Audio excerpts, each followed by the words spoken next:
Bonsoir et bienvenue à la Revue des Sasquatch. Je vous présente donc cette émission qui se compose en 3 rubriques, musique, cinéma et théâtre. Aujourd'hui, je vais vous parler de théâtre et Célian, la dernière fois, vous avez parlé de musique. Je suis avec mes 2 invités, Franck Lemaire, qui est donc auteur, metteur en scène et comédien, et Romain Ravenel, qui est metteur en scène et comédien. Donc le thème de ma rubrique est donc la création d'un projet théâtral, donc comment créer une pièce de A à Z lorsqu'on n'est pas encore connu, qu'on débute et qu'on veut vraiment se lancer là-dedans. Nous allons voir donc les 3 premières étapes pour faire cette création dans cet épisode et les 3 prochaines avec 2 autres invités dans l'épisode suivant. Donc les 3 étapes qui vont composer cette émission seront donc l'écriture, le financement et le casting. Donc voici la première partie qui est donc l'écriture. Donc bonjour à nouveau. Bonjour. Comment vous pouvez donc me parler de lorsque vous avez débuté et que vous avez voulu donc écrire une pièce, si vous êtes inspiré d'autres pièces, ou vous avez tout réécrit ou... C'est toujours très compliqué en fait de partir sans base, hein. C'est-à-dire qu'a posteriori, il faut avoir lu deux, trois pièces et comprendre un petit peu ce que c'est que la nature d'un texte dramatique. En gros, les écueils dans lesquels on tombe, c'est toujours, soit donner des émotions qui nous sont vraiment propres, d'accord, un peu comme un journal intime. Mais ça, quelque part, il va falloir aussi s'imaginer que le public en face n'est pas forcément intéressé par nos propres remous intérieurs. En revanche, la grande difficulté, c'est de trouver en fait l'universalité dans des choses qui peuvent nous toucher. C'est pourquoi il faut commencer par énormément lire. Il faut regarder des films, hein, il faut lire du théâtre. Et ensuite, après, on développe des thèmes qui nous font résonner. Voilà. Personnellement, c'est comme ça que j'ai commencé. Et après, le but du jeu, c'est d'avoir envie.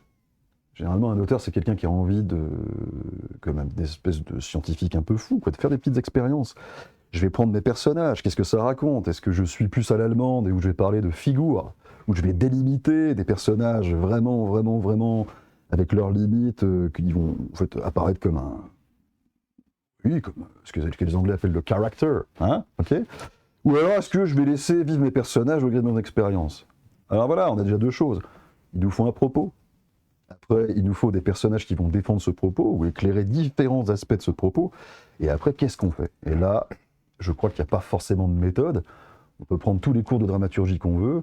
Évidemment, un récit, ça se raconte toujours plus ou moins de la même façon depuis Aristote, hein. Il nous faut un acte 1 avec une situation initiale, un événement déclencheur pour nous lancer dans l'histoire, et ensuite, et pour aussi découvrir un peu le personnage, et après, voilà, voir ce protagoniste prendre chair tout le long du spectacle. Voilà. Et ça, il n'y a qu'une seule manière d'y arriver, c'est d'écrire. Faut être créatif. Créatif, non, il faut avoir le courage de se dire que peut-être, oui, ce qui me touche va toucher les autres. Ouais. Voilà. Et toi, du coup, Romain, qui de base n'est pas auteur, tu reprends que des textes déjà écrits et après tu les mets en scène à ta manière, ou t'aimes écrire quand même quelquefois tout seul? Moi, écrire du théâtre, non, ça n'a jamais été trop mon truc.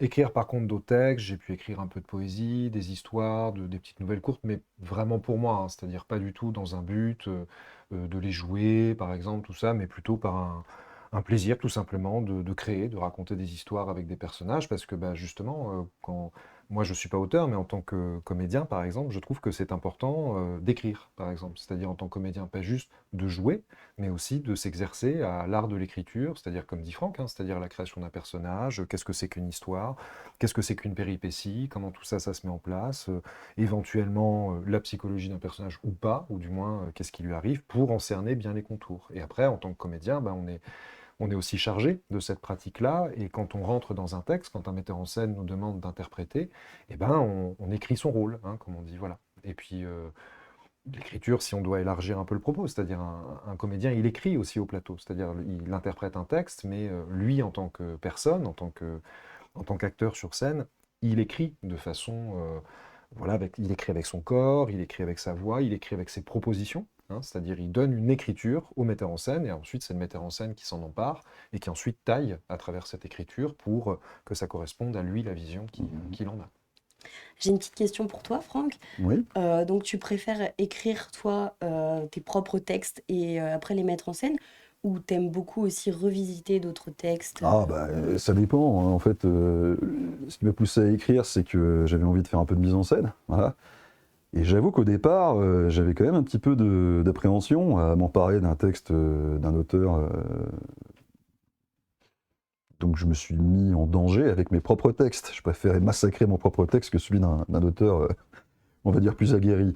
Après, effectivement, là, monter à travers tous les ateliers que j'ai menés, et puis même, bon, voilà, les petites formes que j'ai mis en scène, j'ai enfin eu le courage de monter un grand texte, bah, c'était l'année dernière, quoi, avec le Songe d'une nuit d'été. C'est-à-dire que là, oui, qu'est-ce qu'on fait? On va s'emparer de Shakespeare. C'est une pièce que j'ai lue, moi, des milliards de fois.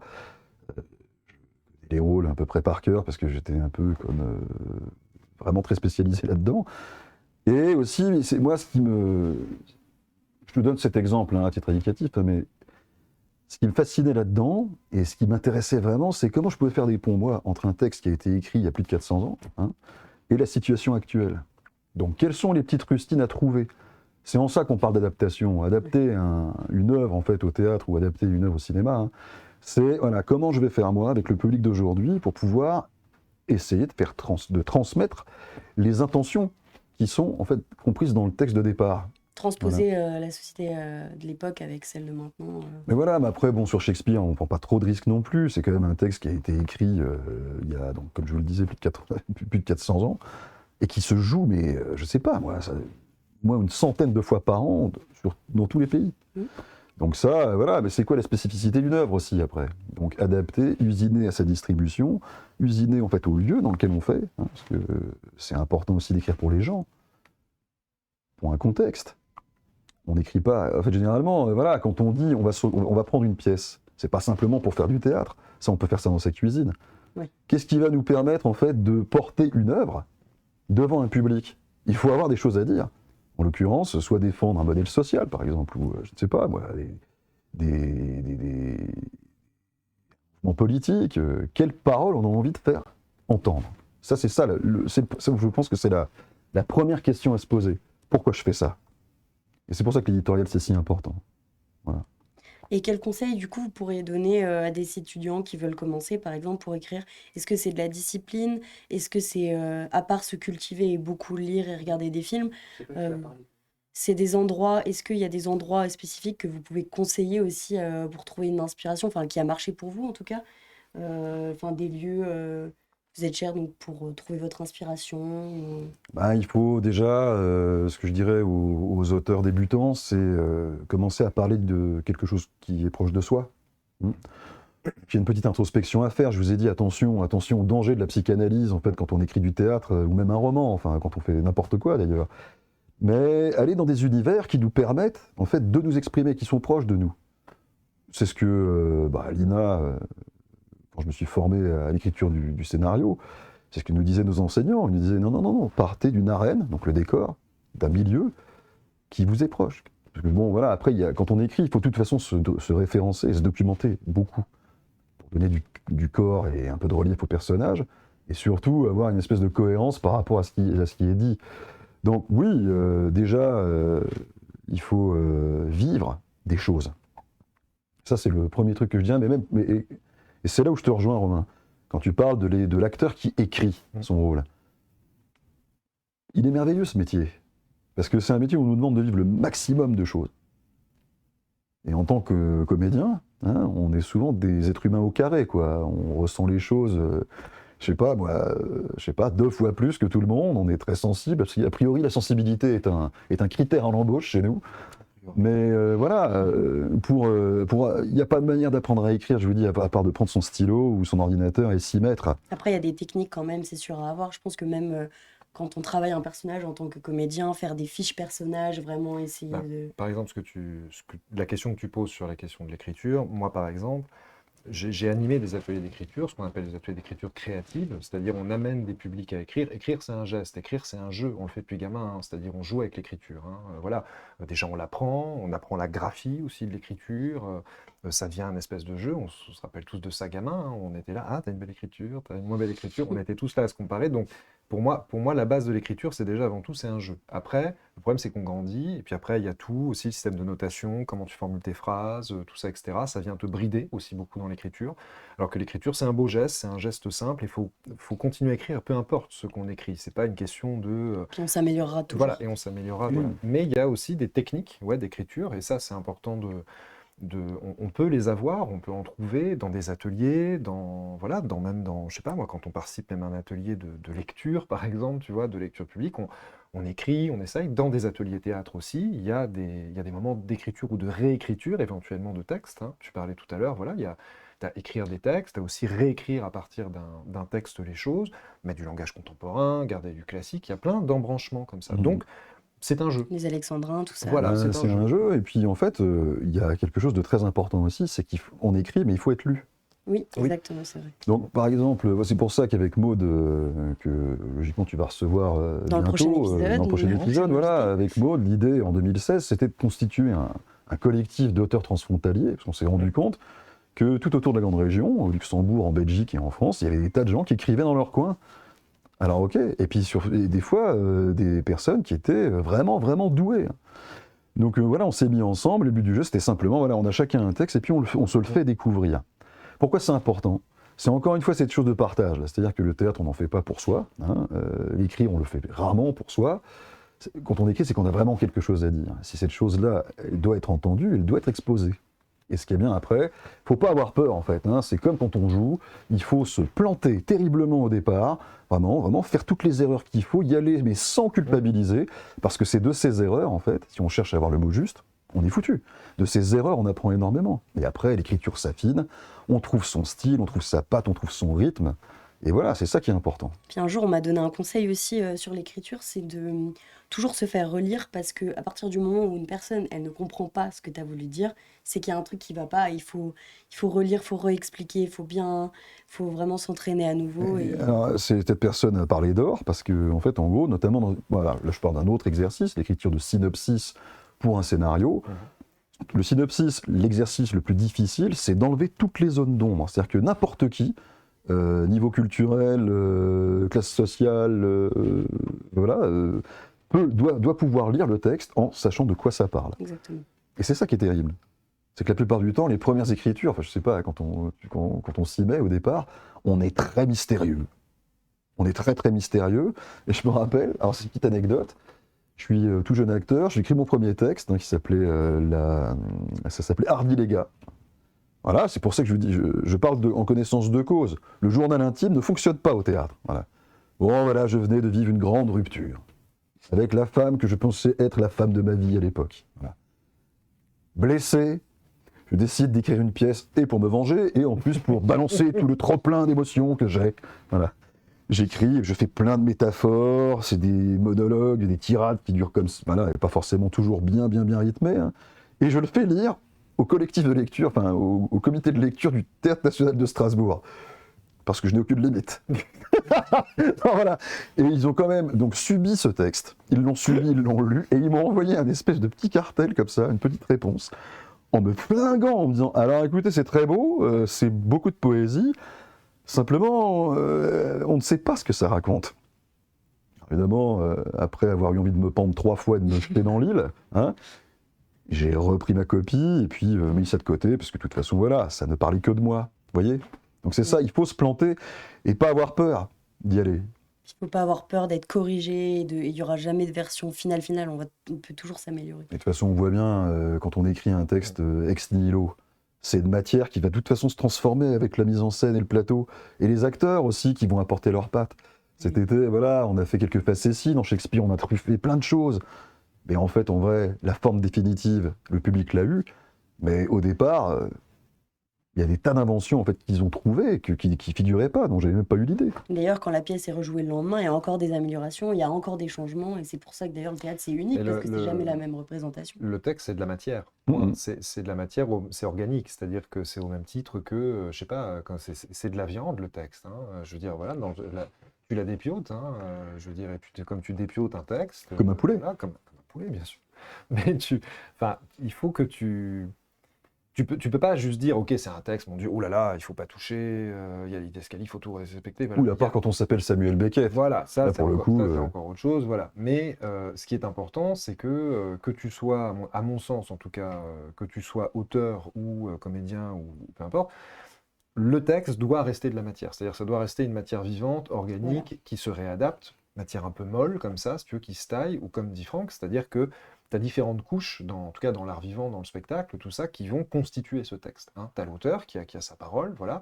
Tu as ensuite bah voilà, les personnes qui vont réaliser la scénographie autour, la lumière, tout ça, qui vont aussi te donner un nouvel éclairage, sans mauvais jeu de mots, voilà, sur ton texte. Hein. Et donc tu vas redéfinir les choses en termes d'écriture. Ton comédien, bah, il va avoir ses propositions, il va avoir ses difficultés, ses facilités. Puis des fois, tu vas voir ta phrase jouer, puis tu vas dire Oh. ouais, bon, d'accord, j'aurais peut-être pu faire mieux. Non, on va virer. Tu vois, puis on va changer, voilà. Et au final, tout ça reste très vivant. C'est pas pour rien qu'on dit art du vivant. spectacle vivant. Du spectacle Absolument. vivant. Ah, voilà, donc pour tous les étudiants qui nous regardent, en ce qui concerne l'écriture, travaillez dur et surtout faites des ateliers aussi, partagez avec vos amis. Absolument, faites travaillez dur et dans la joie. C'est ça l'important, c'est le dénominateur. Si vous avez des ruptures et tout, écrivez, mais n'envoyez pas. Oui, on peut vous l'envoyer. Le texte. de Strasbourg. Ouais, voilà. Les TNS, ils sont secs quand même. Ah oui, c'est non, mais international tu après. m'étonnes. Du coup, on va passer dans la deuxième partie qui est donc le financement. Ah oui, direct. Ouais, bah, ça fait déjà plus de 10 minutes. Alors, en ce qui concerne donc le financement des pièces. Alors, ne vous en déplaise. C'est toujours la partie la plus spectaculaire de nos métiers. Voilà. En vrai, voilà, on a des idées. Allez, on a décidé qu'on avait notre éditorial, on va monter tel texte. Ça, c'est important. Ensuite, on commence à réfléchir à une distribution. Ok, parce que voilà, bon, par exemple, je sais pas, moi, allez, on reprend Shakespeare. Bon, comment je fais pour distribuer mes 25 rôles? Très bien. Une fois qu'on a dit à tout le monde qu'on allait faire un truc, il faut trouver les sous pour payer tout le monde. Eh oui. Et ça, évidemment, c'est le nerf de la guerre. Les Alors, subventions. là, il y a quelque chose de très... comment dire? C'est là où la bataille commence. On va aller à des guichets, comme, je sais pas moi, le département de la Moselle, comme la région Grand Est, comme la municipalité dans laquelle on essaie de La commettre... DRAC, la mairie. oui, voilà, la DRAC, Ça. hein, Direction régionale des affaires culturelles. Donc ça, c'est qui représente l'État. Et notre métier, c'est de remplir des dossiers. Mais parce que tout ça, c'est des dossiers, en fait. Hein. On a cette chance, en fait, en France, d'être vraiment relayé et soutenu au niveau de la création artistique. Et pour le coup, chaque collectivité dont je vous ai parlé a un dossier différent. Parce qu'ils ont des enjeux politiques différents. Il faut se rappeler que le spectacle vivant s'inscrit dans une politique culturelle défendue, en fait, par ces collectivités. C'est-à-dire que ça n'a aucun sens, par exemple, d'aller solliciter, je ne sais pas moi, la DRAC pour monter un spectacle, on va dire, qui fait l'apologie du totalitarisme. Voilà. Une critique, oui, bien sûr, mais ça, voilà, encore. Donc les contenus éditoriaux sont analysés, et ensuite, après, rentrent en scène.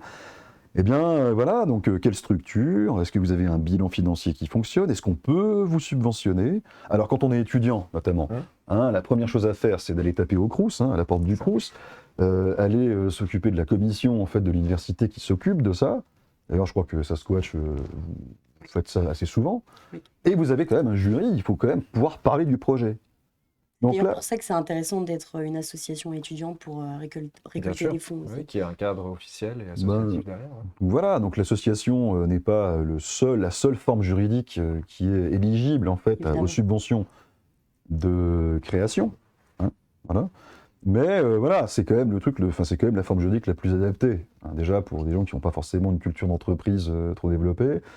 Et voilà, et donc tout ça c'est des soucis, je ne vous le cache pas. C'est-à-dire qu'il faut, et là, qu'on soit directeur de théâtre national, directeur de centre dramatique national, directeur de compagnie locale comme c'est mon cas, voilà, la compagnie des miracles, à chaque fois qu'on fait un projet, ok, on a des retombées et tout, mais à chaque fois, il faut convaincre à nouveau, C'est ça.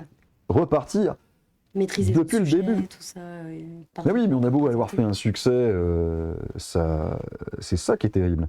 On a beau avoir fait un succès, oui, le public a été au rendez-vous, ok, mais on fait un nouveau projet, eh ben, allez, on efface l'ardoise et on recommence depuis le début. Bon, évidemment, dans les faits, on connaît les gens à qui on a parlé, à qui on a essayé de vendre le spectacle, voilà.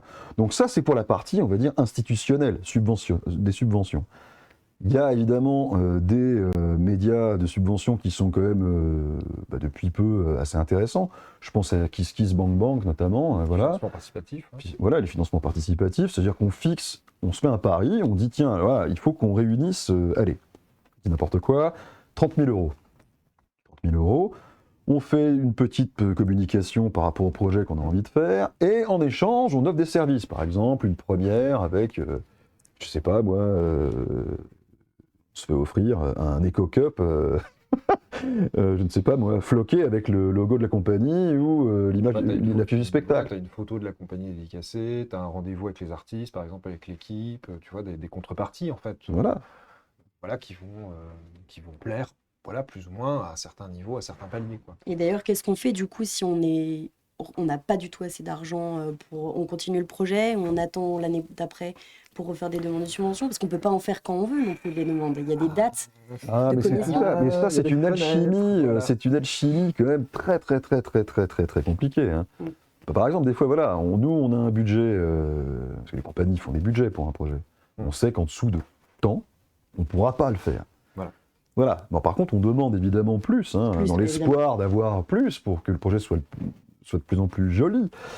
Mais des fois, il arrive qu'on n'ait pas tous les financements. Et d'ailleurs, les collectivités territoriales n'ont pas vocation à donner des sous quand on les demande. Enfin, il faut argumenter un petit peu. Et des fois, en fonction des autres projets qui vont être financés, bah voilà, il y a des enveloppes qui ne sont pas extensibles. Puis les commissions en fin d'année sont plus rigides aussi, puisqu'il y a moins d'argent des fois en fin d'année. Pour les associations, on a galéré aussi justement. À cause de ça. À cause de ça. C'est souvent des arguments qui sont donnés. Et là, après, c'est, comment dire, au bon vouloir en fait, de l'équipe de la compagnie. C'est-à-dire, ok, bon, on a moins que ce qu'on voulait. Très bien. Mais est-ce qu'on en a... Mais s'il y a une nécessité de le faire, eh bien, on le fait. Si on a le minimum. Voilà. Et pour ça, après, alors c'est pour ça aussi, pour les subventions, c'est toujours un truc qui fait peur à tout le monde. Donc voilà, imaginons, voilà, je fais mes demandes à plusieurs guichets. Hein, j'ai un apport compagnie grâce à mon Kiss Kiss Bank Bank de 30 000 euros. Je demande des sous à la DRAC, je demande des sous à la région, au département, à l'université. Ok. Et j'arrive avec mon budget. Et j'ai pas.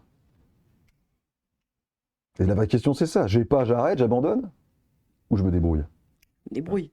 Bah, on essaie de se débrouiller parce qu'en fait, la réalité, c'est que si on ne fait pas, l'année d'après, vu qu'on l'a pas fait, bah, on n'aura pas de sous non plus. Non.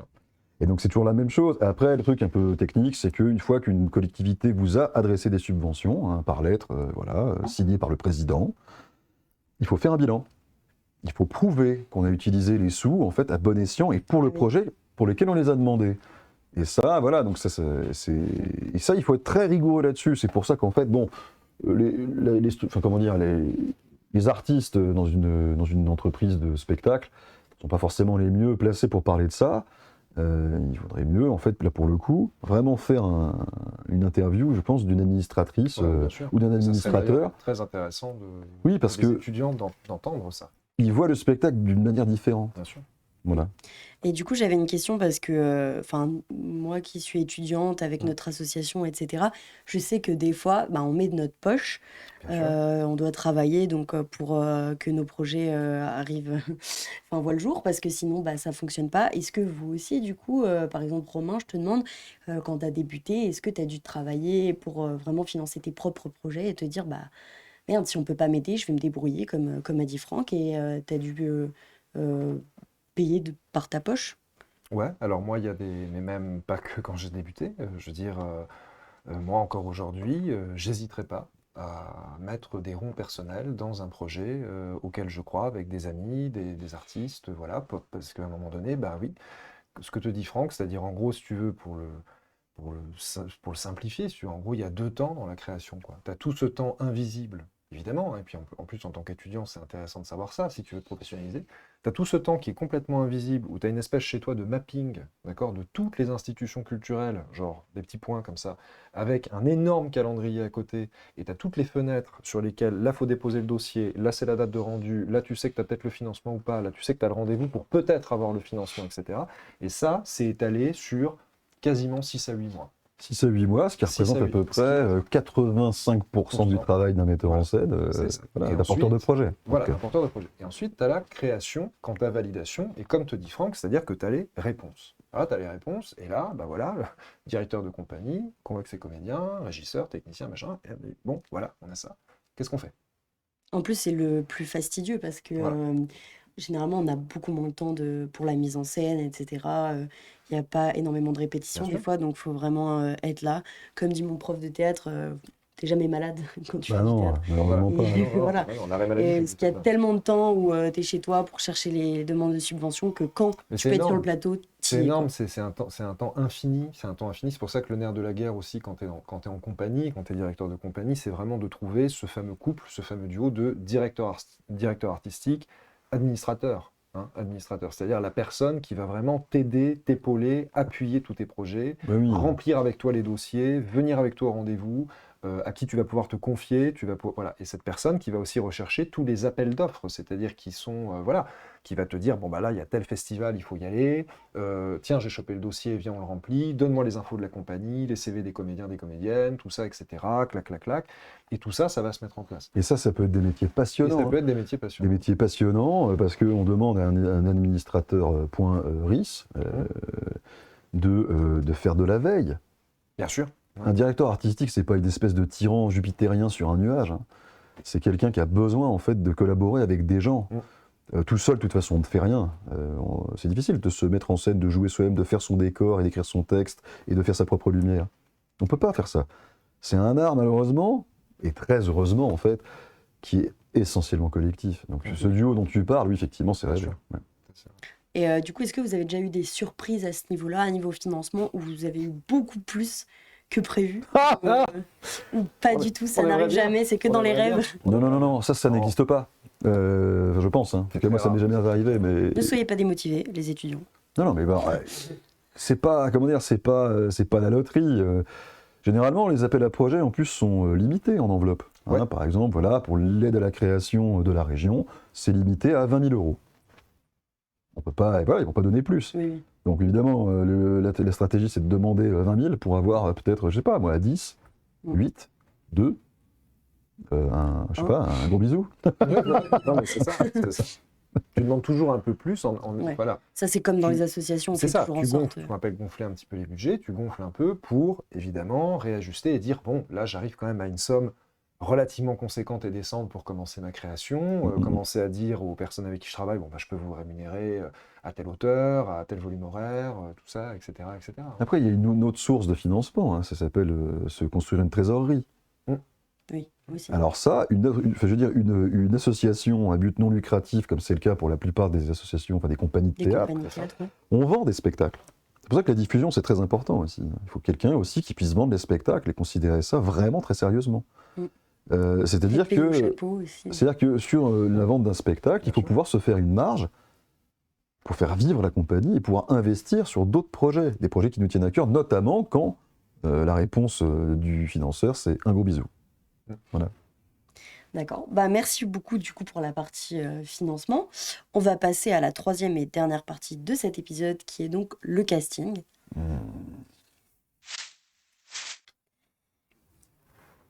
Alors, c'est une partie que j'aime beaucoup, casting, distribution d'acteurs.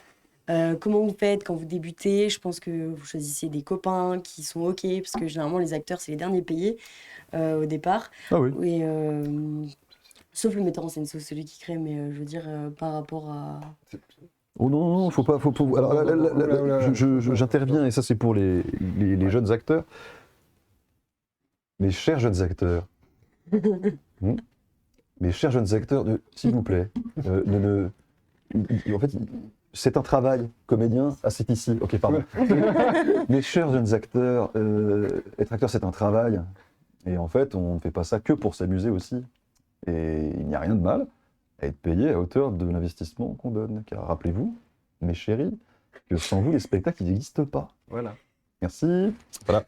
Non, mais c'est vrai. Bon, tu dis, oui, comment faire? Au début, tu proposes aux copains.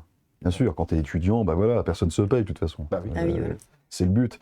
Mais quand même, il y a quand même un respect à avoir sur le travail. Donc, bon, si tu loupes ton casting, de toute façon, ton projet, il sera nul. Oui, bah c'est sûr. Bon, bah écoute, j'ai pris les nuls parce qu'ils étaient pas chers. Ou alors, des gens qui font pas ce métier parce que ça me permettait en fait de pas filer. C'est pas un bon calcul.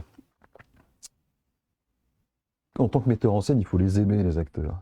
C'est des gens, franchement, là, je reste sérieux parce que c'est des personnes à qui on demande de se mettre en avant et de se faire oublier. Hein, c'est un bon petit paradoxe, quoi.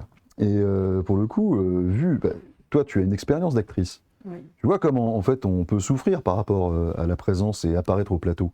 Surtout quand on a tous vécu des moments un petit peu stridents avec des personnes qui manquent un peu d'empathie, hein, ou qui ont des idées fausses sur la psychologie humaine. Si je te dis que c'est nul, il va faire des efforts. Il y a des gens qui marchent comme ça, mais il faut s'adapter. Hein. Donc oui, on peut demander aux copains, justement, mais d'autant plus que quand c'est des copains, il faut un peu les chouchouter, quoi. Et après, quand on travaille en professionnel, eh ben, c'est toujours pareil. Hein, petite anecdote, voilà, Romain, cet été. Hein, Romain n'aime pas trop les moustiques. On peut le dire. C'est vrai, je ne suis pas très très fan de tout ce qui est... Oui, La nature, en général. Et donc, Romain, après, n'écoutant que son courage, accepte de jouer torse nu pendant 2h30 dans une clairière. Voilà. Et quand vient le gros bourdon, je sais pas, ou le frelon, ou le taon, je sais pas si c'est celui qui m'a raconté ça, ou que tu te fais piquer le front, là. Corne comme ça. Là. Eh oui. Et que en plus, je sais que pour lui, c'est quand même un effort de paraître en scène à cet endroit-ci. On fait quoi? On lui dit, hey, t'es payé, hein, c'est ton métier. Hein. Non, bah non, ça marche pas. Ça marche pas. Donc la question de départ, c'est ce que je propose aux potes. Comment je fais mon casting? Comment je me débrouille? Techniquement, hein, en tant que... on a une idée des personnages en tant que metteur en scène. Hein. Quand tu fais tes castings, tu te dis, tiens, je vais pas proposer ce rôle-là. Les comédiens, peuvent avoir... Techniquement, il y a une idée déjà... absolument, voilà. Les comédiens n'ont pas forcément un emploi précis, mais on va mieux sentir l'un ou l'autre. Après, il y a des essais, on les prend en lecture. Test. Bah ouais. Et justement, est-ce que c'est comme au cinéma, les castings, parce que souvent on est au courant des castings de cinéma, les annonces qu'il y a, évidemment il y en a aussi au théâtre, mais est-ce qu'il y en a autant? Est-ce que c'est pareil? Vous voyez par exemple 10 comédiens et vous choisissez à la fin qui va gagner le rôle? Ou vous faites pas trop ça, vous faites plus des lectures En fait, clairement, quand on bosse en pro, là, on a travaillé déjà avec des acteurs. On a rencontré des personnalités sur le plateau. Et on se dit, tiens, je pense à cette personne pour ça. Déjà, la première question, c'est, t'es disponible le 12 décembre? La personne te dit oui ou non. Bon, déjà, ça trie. Hein. Voilà. Ensuite, est-ce que le comédien a envie de travailler avec le metteur en scène? Attention, parce qu'on dit toujours, le comédien est toujours en demande. Mais les acteurs pour qui ça fonctionne, hein, je pourrais citer Claire Cahen, par exemple, en ce moment, qui bosse dans toutes les scènes de France et du Luxembourg et machin, c'est très compliqué de les avoir. Là, on vient courir après. Hein. Donc c'est pour ça, c'est toujours un peu compliqué, cette histoire de casting. Oui, il y a des castings qui sont organisés. Mais ça, c'est dans des productions qui ont le temps et le budget et la prod pour pouvoir prendre le temps de choisir les gens. Perso, moi, quand j'écris, j'ai des acteurs avec qui j'adore travailler et j'ai leur voix dans la tête. Parce que c'est ça aussi une compagnie. Bon, là, c'est pas... on en a déjà parlé, hein, c'est pas une famille au sens propre. Cela dit, on veut dire plutôt une association de malfaiteurs. Mais le but du jeu, c'est que tout le monde puisse s'y retrouver. Hein. Faire un spectacle, c'est un peu comme faire un espèce de dîner où autour duquel chacun aurait sa part. Voilà. Ça, le casting, le metteur en scène, il faut qu'il soit vraiment très honnête. C'est-à-dire, je te sens là-dedans, j'essaye, ça marche pas, on passe à autre chose, et ça n'est pas grave. Voilà. Après, ce qui est intéressant, tu vois, là, on parle aussi beaucoup du côté pro, mais il faut aussi parler, pour les étudiants, tu vois, du côté amateur, c'est-à-dire quand tu démarres. C'est important au début, si après tu décides de te lancer en tant que pro, ça c'est autre chose, mais au début, vraiment, sur cette question du casting, alors, c'est pas vraiment du casting, tu vois, pour moi, le casting, c'est vraiment un terme du cinoche, quoi. Oui, c'est Tu vrai. vois, voilà. J'ai plus envie de dire, et moi c'est ce que je dis souvent aux étudiants, ils le savent, c'est-à-dire Distribution. chercher des associations, chercher des compagnies dans le coin, aller tenter un petit rôle sur une pièce qui va tourner peut-être 4-5 fois dans le coin, il y aura peut-être un chapeau à la fin, voilà, tout ça, vous allez vous essayer comme ça dans des emplois, dans différents rôles, voilà. Et puis vous allez rentrer dans des petits réseaux, voilà. Enfin, quand je dis petit, attention, hein, c'est pas petit en termes de qualité, tu vois, mais petits réseaux dans le sens où vous allez commencer comme ça à réseauter, tu vois, dans des milieux, dans des circuits, et comme dit Franck, c'est-à-dire qu'à un moment donné, des metteurs en scène, qu'ils soient pros ou amateurs, vont te repérer. Voilà, ils vont te repérer pour une voix, pour des qualités de jeu, par rapport à des rôles dans lesquels tu rentres plus ou moins facilement, ou à l'inverse, on va te proposer, parfois en disant, tiens, j'aimerais bien proposer un contre-emploi, hein, j'aimerais bien te proposer quelque chose de différent. Et c'est comme ça que les choses se font, au fur et à mesure. Hein, voilà, c'est comme au conservatoire, c'est-à-dire au conservatoire, tu t'essayes, hein, tu t'essayes, tu te testes, tu rentres dans des travaux de groupe, là tu sais à peu près où tu te diriges, voilà, et donc il n'y a pas ce côté casting, comme tu peux dire, tu vas pas avoir une espèce d'annonce, tu vois, sur les réseaux. T'as pas de directeur Voilà, de casting. voilà, oui. voilà. Après, quand même, si je peux conseiller quelque chose aussi pour les étudiants qui, eux, veulent être du coup metteurs en scène, pour rechercher des acteurs, il y a effectivement le TUM, qui est une association de théâtre, et il y a du coup le conservatoire, et ils peuvent déposer des annonces. Tout à Moi, fait. quand je suis au conservatoire, je vois des annonces, des fois de cinéma, mais aussi de théâtre, puisque il y a un nombre incalculable de Bien sûr. comédiens au conservatoire, et du coup, et là, des fois, ils peuvent faire passer aussi des castings, entre guillemets, mais effectivement, vu qu'il y en a des fois, malheureusement, qui sont moins intéressés par le théâtre que le cinéma, ça va plus être les gens qui sont intéressés par le projet, faire des discussions et essayer. Et voilà. Ouais, moi si je peux juste donner un petit conseil aux étudiants, j'aurais bien aimé qu'on me dise ça avant. Moi. Faut essayer, c'est comme Faut pour essayer, l'écriture en fait.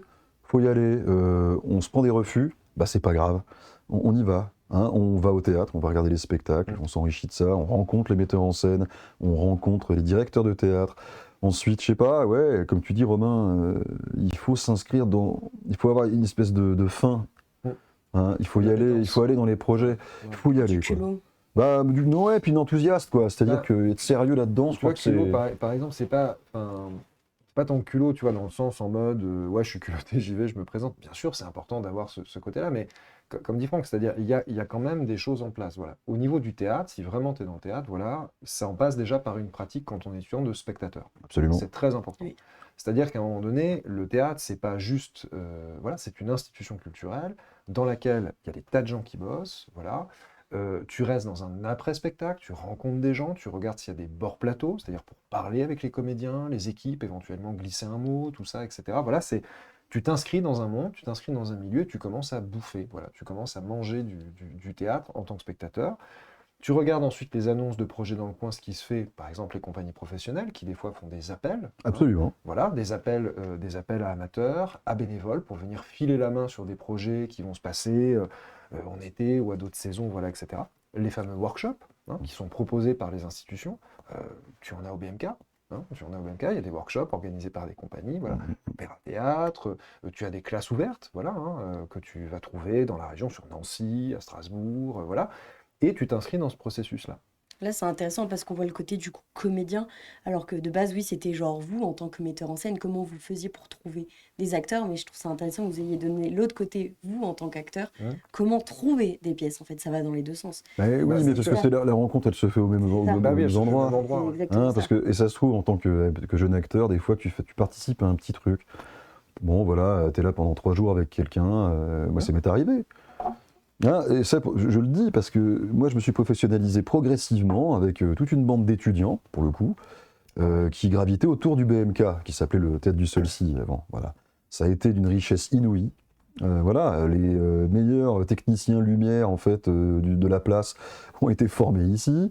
Nous, les jeunes acteurs, on était tous ensemble, on bossait tous les uns pour les autres, et à chaque fois, voilà. Et on s'est tous professionnalisés en même temps. On a tous basculé en même temps, en fonction, voilà, on a quitté la fac, donc on faisait ça. On faisait du théâtre amateur, après on est devenu professionnel. On a fait des petits projets, puis des gros trucs. Chacun trouvait des choses. Mais c'est ça. En fait, il faut faire vivre ce tissu associatif. C'est super important. Puis il faut pas oublier qu'au début, quand justement on n'est pas professionnel, tout ce qui est l'équipe technique, régisseur et tout ça, au début c'est nos potes et voilà, on est tous bénévoles. Mais Bien après, sûr. quand on devient de plus en plus professionnel, on arrive à trouver comme des acteurs. Mhm. Les régisseurs, voilà, il y en a un peu partout. Bah oui, et puis l'important, c'est de trouver les personnes avec qui on peut travailler et avec qui on peut s'entendre. C'est ça. Euh, voilà, personnellement, moi j'ai eu la chance de rencontrer Ruben Trouillet qui est caché sur le canapé là-bas, hein, et qui maintenant s'occupe de la régie générale en fait des projets de la compagnie. Et c'est en faisant en fait qu'on va rencontrer des personnes avec qui ça va matcher. Et c'est souvent des hasards, mais des hasards en ce qui nous concerne. Voilà. Voilà. Et vous avez des petites anecdotes sur des distributions d'acteurs que vous avez dû, par exemple, est-ce que ça vous est déjà arrivé de penser que la personne irait super bien, vous commencez les répétitions, vous lui avez dit qu'elle avait le rôle et en fait ça va pas du tout, il avait dû changer au dernier moment. Comment on fait dans ces cas-là? Comment on peut dire si... Bah, c'est ce que je disais tout à l'heure, il faut être très honnête. Et mais parce que le comédien le sent aussi en face. Ok, le comédien doit habiter le désir d'un metteur en scène, d'un regard. Nous, on rêve quelqu'un, et puis des fois, il nous arrive de nous planter. Bon, alors avec l'expérience, on essaie de pas trop se planter, mais des fois, ça fonctionne simplement pas. Et il faut faire attention aussi, parce que des fois, le metteur en scène, il a une idée très précise en fait de ce qu'il veut, mais le comédien va faire une proposition qui est légèrement différente. Et si on est honnête, et pas trop égotique, ce qui n'est pas facile dans ce métier, bah, des fois, la proposition de l'acteur est mieux faut sentie, savoir se remettre en question? mieux au service en fait plus au service du projet. Et à ce moment-là, il faut être simplement un peu intelligent, quoi. Si ta proposition est meilleure que la mienne, ma foi, bah, je la garde. Ça n'arrivera à rien de casser Pas un être spectacle. susceptible. Bon, oui, on est tous complètement susceptibles, égotiques, tout ce qu'on veut, mais après on se ménage. C'est-à-dire qu'en fait, en gros, on sait qu'on est professionnel du moment où on arrête de péter des câbles sur les plateaux et partir en courant quand on n'est pas d'accord. Voilà. Mais oui, se planter, ça m'est arrivé, moi, sur un petit truc. Je faisais un texte radiophonique. Voilà, j'étais en direction artistique dans les studios à Strasbourg, et je demande à une comédienne que j'aimais beaucoup, en fait, de venir interpréter un rôle. Bon, bah, la comédienne arrive, et il n'y a pas une phrase qu'elle rentre correctement. Pas une. Puis alors vraiment passer à côté du truc, puis en travaillant, on s'aperçoit que ça va pas fonctionner, quoi. Alors j'étais très très embêté, parce qu'évidemment il y a une dimension affective. Cette personne-là, je l'aimais beaucoup, voilà, et ça ne marche pas. Bah, j'ai dû arrêter la séance au milieu du truc, voilà, en disant écoute, bon, je crois que t'es fatigué, moi aussi, là, je pense que ça va pas le faire. Et être très honnête. Et donc, voilà, tu t'es déplacé, merci, compensation, mais il faut pas s'acharner. Imaginons, on se plante sur la personne. La personne est malheureuse dans son rôle, elle n'arrive pas à faire ce que tu lui demandes. Il y a Toi, des t'as blessures. pas ce que tu veux obtenir. Mais alors c'est la torture, c'est l'enfer, d'autant plus si le spectacle a l'heure de marcher. Et si ça tourne. Alors généralement ça tourne pas, mais quand on est dans cette situation-là. Mais voilà, c'est des équipes qui, des fois sur une création de théâtre, ça peut durer 6 mois, 1 an et demi. Ouais. Donc ça c'est pareil, c'est pareil. Il faut sélectionner les gens pour leur talent, mais aussi pour leurs soft skills, c'est-à-dire leur savoir-être. Si tu sais pas prendre sur toi, si tu prends trop de place, si plein de choses, quoi. C'est tout un assortiment de choses. Et des fois, il y a des metteurs en scène qui vont prendre, allez, on va dire, c'est toujours très difficile à évaluer, deux comédiens de niveau équivalent, ils vont prendre la personne qui sait le mieux s'intégrer dans une équipe de travail. Ouais, aussi. Mhm. C'est sûr. Après, ce qui est bien aussi, Romain, c'est que toi, tu testes avec des étudiants qui Mhm. sont amateurs complètement, qui ont même pas, ont juste envie de tester le théâtre. Et je trouve ça super cool que tu fasses des représentations avec des gens comme ça, parce qu'ils veulent pas en faire leur métier, mais ils trouvent ça cool de s'amuser et de faire un atelier, comme quand par exemple on est Bien sûr. enfant, on fait des Bah ouais, ateliers de ouais. plein de choses. Et puis, ça peut les aider à prendre confiance en eux. Et puis même, c'est intéressant d'ailleurs, je trouve, de voir des acteurs, des comédiens non professionnels qui ont jamais rien fait, de apporter quelque chose à la pièce. Et je trouve qu'il y a toujours quelque chose d'intéressant à retirer de quelqu'un. Donc, Bah, ce qui est je intéressant, trouve ça si tu veux, super. avec les étudiants, c'est quand même qu'à un moment donné, tu vas dans des études d'art du spectacle pour à un moment donné avoir une finalité. Mhm. Hein, c'est-à-dire, alors oui, tu étudies des processus, tu vois ça en cours, mais à un moment donné, il faut bien arriver C'est au ça. terme de j'ai fait des études de théâtre, je me suis spécialisé, j'ai fait ma L1, ma L2, ma L3, j'aimerais jouer, voilà, Avoir un de la minimum. pratique, quoi. Voilà, et j'aimerais jouer très humblement, en amateur, savoir qu'est-ce que c'est que la confrontation avec un public qui vient voir, qui va me faire des retours, Éventuellement, pourquoi pas dégager un petit chapeau derrière en tant qu'amateur pour voir, parce que c'est aussi une forme de reconnaissance. C'est vrai. Voilà, quand un public laisse à un moment donné, reconnaît le travail, par exemple, de jeunes amateurs et laisse un chapeau, tout ça, etc., c'est une forme aussi de reconnaissance du travail effectué des jeunes. Et ça, je pense que c'est important, oui. C'est très important que pour vous, étudiants, dans ce processus-là, et qui tend éventuellement vers une professionnalisation, qu'il y ait d'abord ces étapes du théâtre amateur qui ne sont pas du tout à banaliser, bien C'est au ça. contraire. Mm. Voilà, moi Mais c'est même essentiel C'est de même passer par le essentiel. travail du plateau, tu l'as très bien dit. Hein. Et tout ce que te dit Franck sur aussi cette question du casting, du choix, tout ça, etc., quand tu vas démarrer, il y a moins d'enjeux en tant qu'amateur par rapport à ça, mais tu vas éprouver ces choses-là. Mm. Autrement dit, tu vas aussi rencontrer un metteur en scène qui va choisir des comédiens selon leurs compétences, selon ce qu'il voit en termes d'emploi, selon la voix, selon la technique, selon le caractère aussi de la personne. Est-ce que cette personne bosse avec le collectif ou au contraire non? Ou est-ce qu'au contraire, je me tape un ego surdimensionné et voilà, et Et pas forcément adapté à voilà, et pas l'exercice. forcément adapté à l'exercice et ça va être un enfer. Voilà. Après, quand tu passes de l'autre côté de la barrière professionnelle, il y a, et ça moi j'y suis très attaché, il y a la notion de être au service d'eux. Mm. C'est-à-dire, à un moment donné, pour moi, même si ça peut faire vieux jeu, vieux con de dire ça, mais je m'en fous, Il y a une hiérarchie. voilà, c'est-à-dire qu'à un moment donné, mais même le métier de comédien, à un moment donné, est de se mettre au service d'eux. Ce qui ne veut pas dire, quand on se met au service d'eux, qu'on est dans une espèce d'avilissement, de je sais pas quoi, machin. De servitude De servitude. volontaire. Mais voilà, mais c'est une réalité. Hein. Tu es au service d'un texte, tu es au service d'un personnage qui a ses propres limites, qui a ses extensions, tout ça, mais voilà, tu es au service d'eux. Tu peux pas tout péter, quoi. Tu peux pas tout péter d'un coup. Voilà. Non, t'as besoin de il y a besoin il y a besoin de cette chose-là pour accepter aussi ce boulot, qui va être, comme l'a dit Franck, un métier très particulier, dans le sens où tu vas être très dans la lumière et tu vas disparaître. Tu vas être dans la lumière, tu vas disparaître, tu vas être dans la lumière, tu vas disparaître. Et tu passeras sur d'autres choses.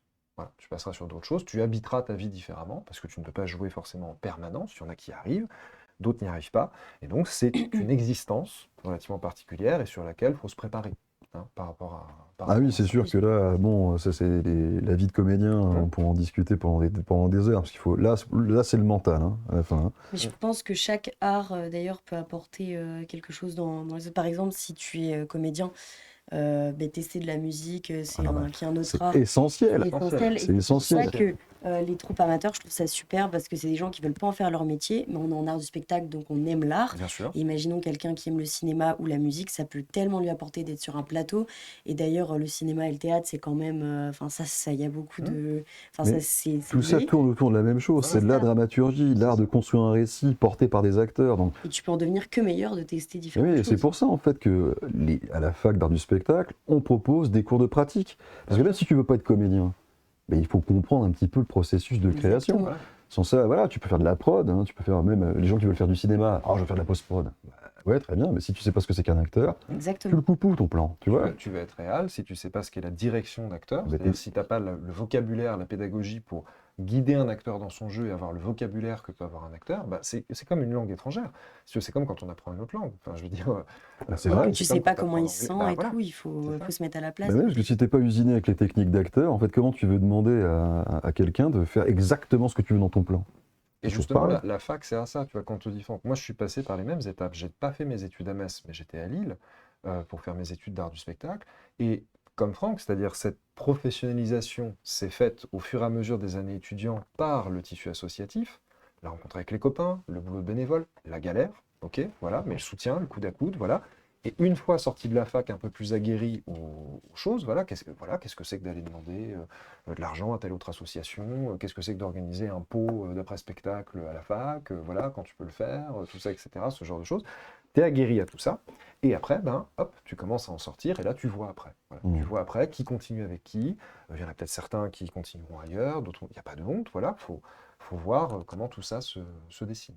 Mais profiter de cette expérience-là pour vraiment la vivre, voilà.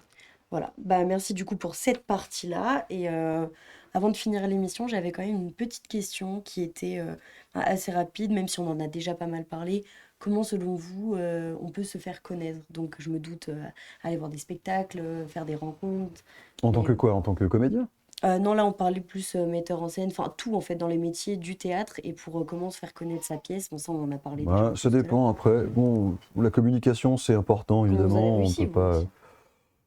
Alors moi, je suis mal placé pour parler de Non, c'est pas... communication réussie, parce que je ne sais pas du tout faire ça, mais cela dit, je crois que l'essentiel, c'est déjà d'être vachement honnête dans ce qu'on fait, de faire quelque chose. Il y a des gens qui parlent de ce que les autres font, et d'autres qui font des choses. Ben, quand on est au centre des processus de création, il faut faire le truc. Il ne faut pas négliger la communication, sinon les gens ne viennent pas, ça c'est sûr. Parce que les gens, si on n'entend pas parler de toi, bah, t'as beau faire ça dans ta cuisine, c'est l'équivalent de faire ça dans sa cuisine. Mais cela dit, se vendre, c'est une chose, mais il faut avoir quelque chose à vendre. Et ça, j'y crois beaucoup. Voilà, moi, avant de faire mon métier, moi, j'ai fait des études de commerce. Hein, l'IUT Tech de Co, on t'explique ce que c'est qu'un produit. Mais si tu veux vendre un produit, il faut avoir un produit. Donc c'est pour ça. Donc je trouve aujourd'hui hein, que la sphère de communication véhiculée par les réseaux sociaux, hein, je veux dire Instagram, Facebook, machin, tout ce que vous voulez, les gens se mettent en scène. Trop heureux d'avoir participé avec ce projet avec Romain Ravenel. Ouais, cœur, cœur, cœur, cœur, cœur, superbe. Mais cela dit, c'est pas ça qui va faire la différence sur le projet. Oui, tout le monde peut entendre parler de toi. Maintenant, bah, il faut être sacrément cohérent, quoi. Donc voilà, je veux dire que dans un premier temps, faire parler de soi, ok, mais il vaut mieux avoir déjà quelque chose à dire, je pense. Je pense que c'est mieux de fonctionner comme ça. Parce que sinon, en plus, une mauvaise communication mal maîtrisée, ça peut aussi desservir le propos. Hein. Hein, voilà, imaginons qu'on communique sur le mauvais projet au mauvais moment avec les mauvaises personnes. C'est vraiment un métier, la com, c'est très, très, très balèze. Non, on va avoir des spectacles, ok, on reste à l'affût et on va surtout participer aux endroits où on peut essayer de faire le mieux son travail et de progresser. Il n'y a pas de meilleure communication. Pendant 15 ans, je n'ai bossé que comme ça. Voilà, j'ai des castings, Romain et moi, enfin je sais pas pour toi, mais on n'en a pas fait énormément non plus. Enfin, je veux dire, ces auditions, on est tous passés par là, mais simplement, oui, c'est parce qu'on nous avait vus par là, par là, par là. La meilleure communication, c'est de faire des trucs. Voilà. Oui, et puis là, je suis d'accord aussi avec Franck là-dessus, c'est-à-dire qu'à un moment donné, il faut faire gaffe, parce que, bah, évidemment, on n'appartient pas aux mêmes générations, tu vois. On a connu, nous, voilà, on a connu l'arrivée d'Internet, des réseaux sociaux, de cette transformation et de cette notion de la mise en scène du soi, tu vois, à travers la photo, l'image et la vidéo, derrière un écran, hein. C'est-à-dire, voilà, on consulte, voilà, derrière tout ça. Et en effet, il faut faire attention, hein. Parfois, le trop plein de com peut être aussi une mauvaise com, hein, tu vois, par rapport à ça. Bah, tu fais partie d'un paysage Voilà. et puis on te regarde plus. Le problème, voilà, c'est ça. Le truc, c'est que bah, voilà, aujourd'hui, tu défiles, tu regardes, tu peux regarder des heures. Enfin, tu vois, je veux dire, tout le monde communique sur tout, tout le monde communique sur tous les projets, tout le monde fait machin, tout ça, etc. Mais après, C'est une force quand même. Les réseaux alors sociaux. c'est une force, mais c'est Faut aussi pas s'y perdre. voilà, c'est aussi quelque chose qui peut desservir à un moment donné. Comme dit Franck, moi, j'ai pas non plus à passer 10 000 castings, j'ai pas non plus, c'est parce que j'étais dehors, essentiellement, à l'extérieur, et pas chez moi en train de poster une photo d'un truc que j'avais fait avant en extérieur. Je continuais à être dehors, et je postais pas forcément. Par contre, j'étais avec les gens. Voilà, j'étais Voilà. avec les personnes, je discutais, Mhm. j'appelais aussi. Voilà, j'appelais beaucoup au téléphone, j'écrivais. J'étais plus, tu vois, sur cette dynamique-là, quoi, c'est-à-dire de très concret, quoi. Après, il y a les mails, tout ça. Enfin, Oui, on c'est peut envoyer des mails, mais Voilà. simplement, si on doit résumer tout ce qui vient d'être dit, c'est communiquer sur ce que vous avez fait ou ce que vous allez faire. Oui, Mais pas trop heureux de boire une Frestagada avec le metteur en scène que je connais pas en fait. Vous voyez, ça, ça c'est pénible. Les gens se mettent en scène beaucoup. Perso, moi, je ne poste sur les réseaux que les trucs que je suis sûr de faire. ok. Voilà. Ouais. Parce que tu commences à communiquer en disant oh, on va faire ça, et puis alors, évidemment, t'as le gros bisou en fait du conseil régional. Bah, t'as communiqué dans le vent, et après, voilà. Donc c'est pour ça, il faut bien maîtriser ce truc-là. D'accord. Hein, c'est souvent, tu vois, des gros coups de com'. Par exemple, c'est voilà. une fois qu'on est sûr, voilà, une fois que tu es sûr, là, tu peux y aller. Tu vois. Et puis, il faut, comme dit Franck, hein, c'est un métier, la com'. Enfin, je veux dire, Ah oui, c'est vraiment un métier. c'est pas un truc que tu fais comme ça, tu vois. Ça demande une vraie planification avec des dates. Puis bon, aujourd'hui, on a tous les outils hein, pour ça, hein, de planification et tout. Et bien sûr, nous, on en passe aussi par là, hein, avec la compagnie, enfin, voilà, de planifier les choses en termes d'événements, tout ça. Mais il faut, ouais, faut faire attention. Voilà, faut faire attention à pas courir comme ça. Tu vois, par exemple, tu parlais se faire connaître. Souvent, on arrive là, tu vois, on est à la fac, on pense que tout de suite tenir une chaîne YouTube, tu vois, faire du stream. Alors c'est sympa, hein, c'est sympa, c'est les nouveaux moyens de communication. Mais voilà, à un moment donné, si tu veux bosser avec les gens, ils vont pas forcément regarder ton stream. Par contre, ils seront peut-être ailleurs. Faut faire les deux pour Voilà, moi. faut faire les deux. Faut faire Moi, les c'est deux. ce Faut une alliance des qui... deux, si tu veux. Parce que quand même, l'Internet, ça a une force incroyable et je pense que chaque chose que tu fais, ça va te permettre de réussir un peu plus. C'est Faire une chaîne YouTube, voilà, etc., ça, c'est c'est une toujours un bonne, appui. voilà, c'est une bonne visibilité. Mais il Tu faut vois, pas oublier la voilà, réalité. c'est une bonne effectivement. visibilité, c'est-à-dire qu'à un moment donné, tu fais une rencontre, la personne est intéressante en termes de profil, fait des choses, te propose des choses, voilà, tu dis tiens, je vais aller voir. Voilà, et donc là, tu as en effet un rendu, donc ça te permet de situer un peu plus, mais il faut faire gaffe aussi. Comme faire des ateliers, faire des... Ça, Voilà, c'est super important aussi. voilà. Trouver voilà, les Hein. trucs qu'il y a dans sa ville, parce qu'il y en a partout. Même à Metz, on est quand même assez bien servi Oui, là-dessus. Mhm. Et bien sûr. Voilà. Ben voilà. bah, du coup, bah, merci à vous. Merci à toi, Merci à toi, Juliette. Voilà. Avant de clore l'émission, est-ce que vous avez une petite promotion à faire pour un de vos prochains spectacles ou événements qui est sûr d'être fait? Ouais, bah écoutez, moi je vous invite les 22 et 23 septembre prochains à assister en fait à la nouvelle création de la Compagnie des Miracles qui s'appelle Dans le sillon des larmes, un dispositif en extérieur qui met en tension en fait une fresque intergénérationnelle sur les sévices de la guerre 14 au sein d'un village détruit. Voilà. Je joue dedans ou pas? Ah bah écoutez, pour l'instant non, mais Bah, si je joue pas, ça sert à rien d'aller le voir. Non, je rigole, évidemment. Et du coup, voilà, rendez-vous le combien septembre? 22 et 23 22 et septembre. 23 septembre 2023. Ouais, là, pour moi, alors là, c'est un spectacle que je mets en scène avec avec Maud, avec la compagnie, Celle qui vient la de prochaine Maud, fois. voilà, de Maud Gaëland. Le spectacle s'appelle Be Strong ou pas. C'est mis en scène par plusieurs membres de la compagnie, avec des jeunes lycéens du lycée Georges de la Tour, des jeunes de l'Abscisse de Bellecroix, qui est une structure sociale, et d'autres jeunes voilà, qui se sont rajoutés au projet, même parfois même certains étudiants d'ailleurs, qui continuent à assister à ce projet. Donc le spectacle est en cours de création, avec des résidences au BMK, donc ici au Solcy, à l'Agora, à Metz-Nord. Et le spectacle sera donné courant juin, voilà, il y a 2 dates au BMK, vers la fin juin, voilà, et une date à l'Agora. Voilà. D'accord, Mais ça, je pense que tu reverras ça avec Maud, mais voilà, donc là, dans les événements qui arrivent bientôt. super. Quoi. Bah, merci beaucoup à vous deux d'être venus. Merci à toi. Et Merci à toi. vous nous reverrez les Sasquatch dans le prochain épisode qui normalement sera à propos du cinéma avec Guillaume en présentateur et avec 2 invités, je ne vous révèle pas les noms. Et moi, vous me reverrez bientôt aussi pour un deuxième épisode autour du théâtre pour la suite des 3 étapes suivantes pour comment faire donc un projet théâtral, puisque là, on a donné les 3 premières parties et ce sera avec 2 autres invités. Voilà, bonne soirée à tous et mangez bien. Mais Et, oui, parce que et là, vive c'est l'heure de Sasquatch, manger. Et vive vive Sasquatch. Sasquatch. Ouais. Bah oui. Vive Hein. Sasquatch. Efficace.